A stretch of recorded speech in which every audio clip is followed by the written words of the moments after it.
So I got to be honest, man. I've been doing this forever, and I consider to be kind of on top of things. I try to stay on top of things. I'll be totally straight with you, man. I had not even heard of you before Back to the Beginning, Wow. and I talk to rock fans every day on this show from all over the country, and I'd say about 98% of them told me the same thing. Who is this guy? When you came out and sang Changes, like everybody just blew up. Like, who is this guy? Where did he come from? Now, of course, you had history before that. You had about four records or so. But, can you talk about your history before that a little bit, Yeah. before we all became aware of you? I think what has been so beautiful about this year is I really made an album, and I put out an album called Idols that represents kind of me as a 27-year-old as kind of a fully fledged artist. I think some artists come to us on their first album, they're fully formed. I think I've been doing this since I was 18 years old, and my first influences were like The Clash, the Sex Pistols, The Exploited, but also NWA, Dr. Dre, and Eminem. I was mixing punk music and hip-hop music on my first stuff. I grew up in a guitar shop and have an innate love of rock music. It's in my soul. It's where, it's what I was brought up on. I was brought up on stuff from T-Rex to the Stone Roses to Metallica to the good stuff, Screaming Jay Hawkins, Muddy Waters, Bo Diddley, where it came from, and everything in between. But throughout the years from 18 to 27, I put out 3 records that were me really kind of figuring myself out in real time as a young person with this community, and we built a massive, almost I'd say, cult together. You know what I mean? We built this following that was just so surreal. But it was beautiful on this album because I turned 27 and I really went back home. I really went back to my roots. I wanted to make an album that would be representative to how I would feel as a child when I was in my dad's shop listening to Houses of the Holy or Get It On or Bowie or Lou Reed or The Stooges, you know what I mean, Raw Power or you know what I mean, anything that would ignite that sense of freedom and innate truth that rock music provides in my soul. So I made an album called Idols, and I've had a relationship with the boss, with Ozzy Osbourne, since I was 22 years old. He was in one of my music videos for a song called The Funeral. And Sharon asked me to come and sing Changes at Villa Park, which was so nerve-wracking to me. Because the thing about this is, man, is like, you're 2 years old and you love this guy before you are even coherent to what his music is. Ozzy Osbourne was like Batman to me. I just remember as a kid, people used to call me like Damien from The Omen. You know what I mean? I'm still trying to beat those allegations because I was full of energy and anger, and this guy made me feel comfortable to be who I was. Cut forward to 13, I find Black Sabbath, I find Paranoid, I find Fairies Wear Boots, I find Planet Caravan, I find that album, and it highlights this testosterone and this androgyny and all these emotions that I'm going through. Cut forward to 22 years old, I'm a successful musician, however you call it, and then Ozzy and Sharon are in my video.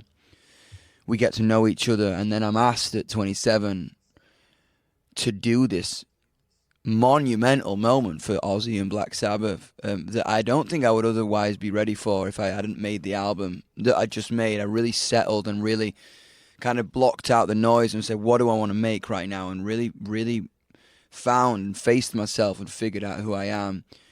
And I got to walk out on stage in front of 50,000 people. Probably 25,000 of them didn't have a fucking clue who I was. 15,000 of them thought I was a fucking poser. And 10,000 probably knew someone who knew who I was. You know what I mean? And I got to just go out there and pour my heart out into this iconic song. You know, I think everyone was playing heavy shit. I thought they were going to give me The Wizard or Sweet Leaf because I've got this mad energy, but when they asked me to do the ballad, I was honoured because I knew it was going to be a David and Goliath moment. It was me, a piano, and 50,000 rock fans with probably like 5 million people watching at home. It was a mental moment, and all I tried to do was just tell my fucking hero that I loved him. Ozzy was everything to me since I was 2 years old. To have that moment and to have people discover Youngblood and to approach it with, I don't know, openness and give it a chance was a gift that I could never repay Ozzy for. And I hope he's up there, and I hope one day he will know how much I love him and how much I'm thankful for what he did for me.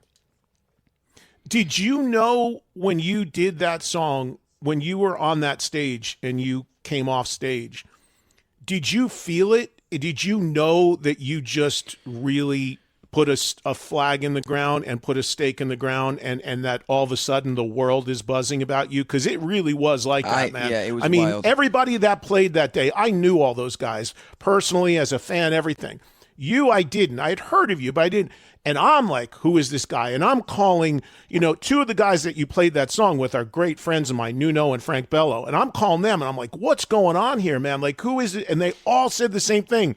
This guy could be the guy. My friend manages Nuno. He called me. He's like, this could be the guy. Because in the rock world, we're all looking for that person that's going to give rock that big kick in the pants again, put it back up on the charts. Did you feel that? Did you feel that may have just happened for you? It was a wild thing. I think I walked on stage unannounced. Everyone was announcing, and I walked on unannounced to a piano. And I remember everyone was like, who the fuck is this? You could feel that. Why did you not get announced? Did you? I don't know. I think think someone forgot. Honestly, so I was like, "Oh fuck," because everyone was going like, "Okay, I'm up next." Pass the mic over. Someone forgot to announce me. I was like, "Oh fuck." All right, cool. So I just kind of walked out there in my suit, and it started. But I remember when I hit the first chorus, I saw people go like, "Oh fuck." And then I just shut my eyes, and me, Frank, and Adam Wakeman and Nuno said this, and two from Sleep Token, actually. We were like, something ascended. It's mental when you're on stage, right? You go on stage and you play music, and it's a gift, and it's unbelievable. But there is rare moments where you transcend time, space, energy, feeling,